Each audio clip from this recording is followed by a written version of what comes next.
បាទសួស្តីបងប្អូនទាំងនេះសម្រាប់ការមកកាន់ Channel Electrical BST បាទកុំភ្លេចជួយចុច Like ជួយ Subscribe នៅ YouTube របស់យើងខ្ញុំដើម្បីទទួលបាននូវវីដេអូថ្មីៗបន្តទៀតនិងតាក់ទងទៅនឹង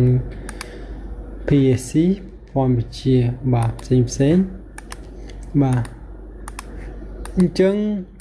ថ្ងៃនេះគឺយើងចូលមេរៀនយើងបន្តទៀតគឺ PLC របស់យើងដែរយើងវគ្គនេះគឺយើងបង្កើត output ឲ្យវាម្ដងបាទអញ្ចឹងវគ្គមុនខ្ញុំបង្កើត input ឲ្យវាហើយនេះ input module របស់វាជាមួយនឹង hardware បាទយើងអញ្ចឹងយើងចុចកន្លែង17.9 bus នេះមក right click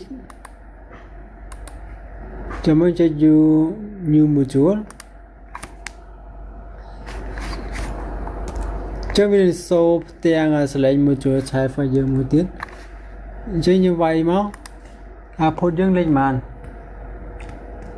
យើងទៅមើល nameplate ទាំងអស់គ្នាលើ hardware បាទយើងប្រើភ្លើង AC ក៏បាន DC ក៏បានដែរបាទអញ្ចឹងអានេះជាដូច input របស់យើងដែរវាមានប្រាប់យើងមកទីតាំងរបស់វាជើងចូលជើងចេញជើងខំអីចឹងទៅចឹងអាឡៃនេះគឺយើងបញ្ជាក់ហើយបញ្ជាក់ទៀតគឺយើងដាក់វាត្រូវ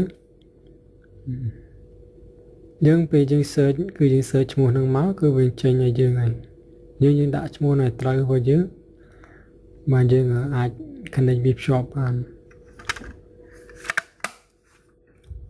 ហើយនេះជា nameplate របស់វាដែរ compact IO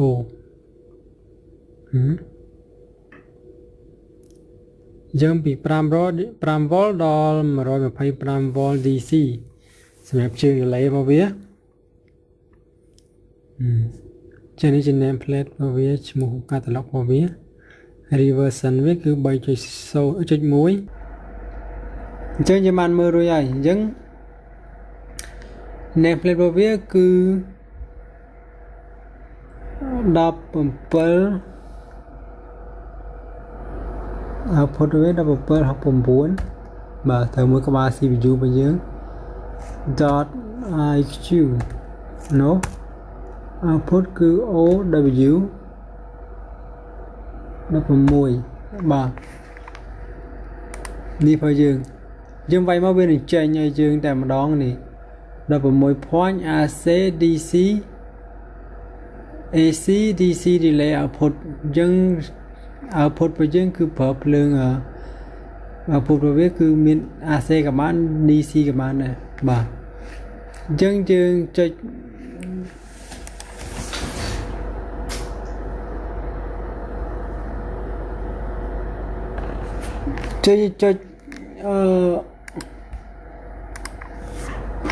ថា create មក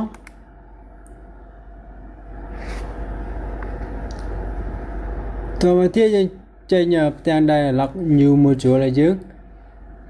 យើងដាក់ name ឲ្យវាយើងដាក់ C output បាទចុះ description នេះគឺយើងមិនដាក់ក៏បានដែរបញ្ហាទេយើង slot វាគឺ slot 2បាទយើងរត់ចេញពី input របស់យើងមកគឺ slot ទី2បាទចំណែក slot CPU និង internet គឺផ្នែកផ្សេងដាច់គ្នាអញ្ចឹងអាហ្នឹងយើងរាប់សាត់ដើមវិញបាទ input របស់យើងគឺលេខ1 output គឺ slot លេខ2យើង change កន្លែងនេះគឺ change reversion របស់វានឹងយើង serial របស់វាគឺ serial A reversion របស់យើងគឺ3ដែរបាទ version របស់យើងគឺ 3.1 អញ្ចឹងវាដាក់នេះ connect output data format integer បាទជា integer ហ្នឹងយើងចុច select OK នេះយើងវាសួរ input របស់យើងដែរវាចេញផ្ទាំង alert ឲ្យយើងមួយទី change វា class module នេះយើងចុច select yes ចឹងបន្ទាប់មកយើងចុច select OK អញ្ចឹងយើងហើយ បាន output របស់យើងមួយទៀត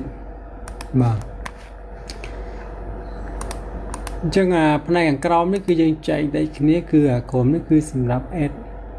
input output តែលើនេះគឺសម្រាប់ internet របស់វា CPU របស់វាអញ្ចឹងទៅនេះចែកគ្នាកុំឲ្យច្រឡំគ្នាបាទអញ្ចឹងយើងបានបង្កើត output វារួចហើយអញ្ចឹងវគ្គក្រោយគឺយើងបង្កើតនៅ internet ភ្ជាប់ internet របស់វាបាទយើងមុននឹងឈានដល់ការភ្ជាប់ internet គឺយើងទៅធ្វើការ boot នៅ IP address របស់ slot internet របស់យើងបើយើងចង់ធ្វើវាថ្មីតែម្ដងព្រោះយើងថ្មីបាទអញ្ចឹងយើងមានតែប៉ុណ្្នឹងសូមអរគុណសម្រាប់ការតាមដានទស្សនានៅ channel Electrical BT3 បាទសូមអរគុណ